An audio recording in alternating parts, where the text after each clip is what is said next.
We won't be back next week, or indeed any week, here on 5 Live as we're moving onwards and upwards. We'd like to thank you for listening to us for the last 21 years on this station and hope you'll continue to do so in the future. To finish, here are some moments from our time on 5 Live for you. That's it from me for now, and that's it from him for the moment. Stay tuned.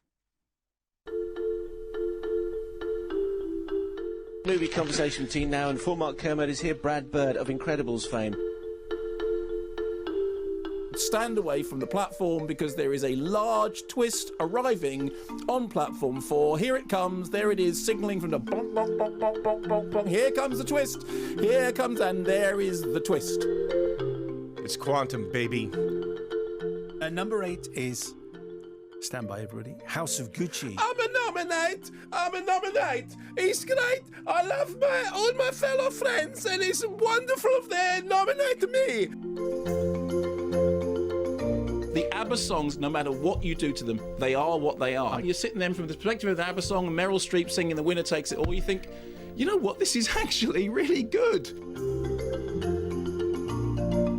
Every single shot, wide open eyes, rolling head, fiddling fingers, jittering knees, ridiculous vocal mannerisms, everything done like... You know, nothing moves in the movie. It's just a series of static images creating the illusion of movement over time. What you've seen in this isn't horrible, staggering inequality of just corpulent, filthy lucre, but, oh yes, we both have the same issue, which is to do with being apart from our loved one. Point number 1, okay? This is the old trot at the barricades, isn't it? I'm sorry, this was the point at which I started going, then comrades come rally. Sorry. What I like about this email from Kate is that she has throwaway comedy, like chucking away a lightsaber, and then lines like this. So I've never saved a galaxy by chucking away a lightsaber, but as my dad lay dying, the only word I managed to mumble through the tears was "Dad." His reply, "I know." So this is my thank you to Star Wars. To JJ, to the dark side, to my new obsession with Adam Driver, just thank you. Plot holes, Jar Jar Binks, and Ewan McGregor's English accent do not matter. In a saga this epic, Star Wars has been with me my entire life, and I could not be more grateful for it.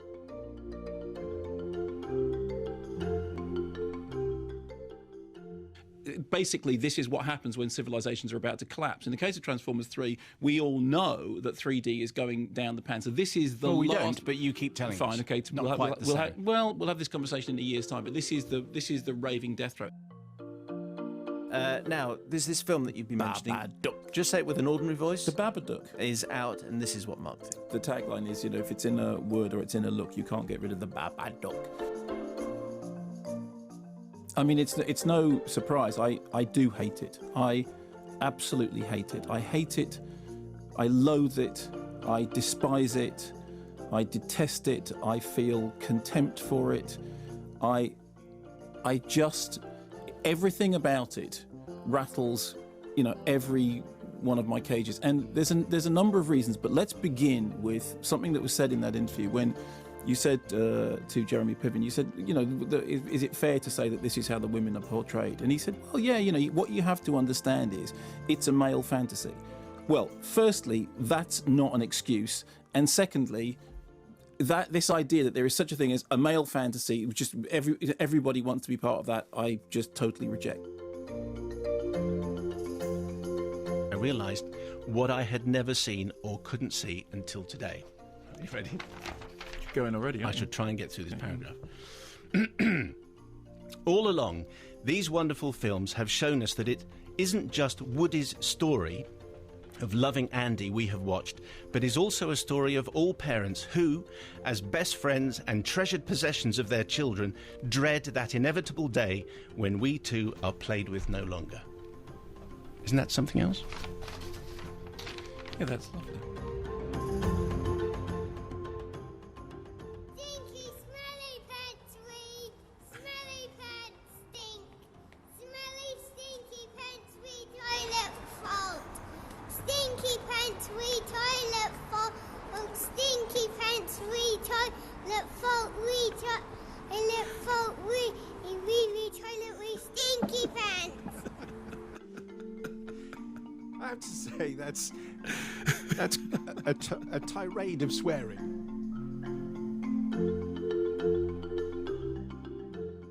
I think we're getting the wind up. Sorry. We're getting the wind up. I'm really sorry, but Sorry, it's well, we nice had- talking to you. Okay, we were given 10 minutes. We've had 8.5, which is why I was still asking questions. Oh, well, I think we're running late and we've got to go to the next thing. Okay, well, could we perhaps just finish up the interview sorry. properly?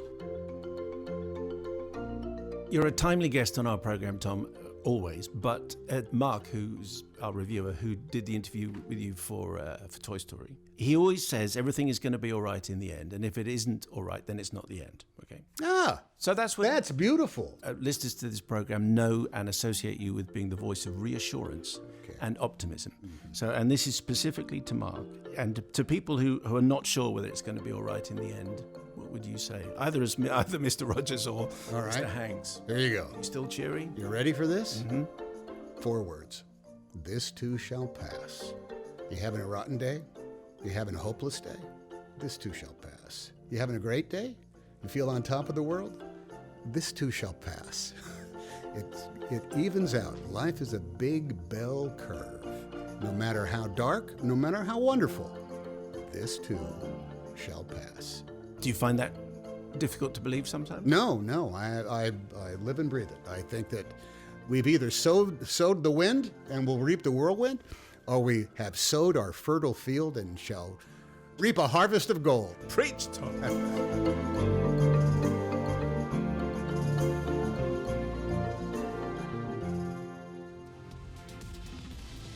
Well, as they say in the movies, fade to black. Farewell to 2 legends. And if you're going to miss Simon and Mark as much as we will, well, to quote Tom, this too shall pass. It's been an absolute privilege listening to you guys for 21 years. Thank you. 5 Live Drive. Tony Livesey and Claire McDonald.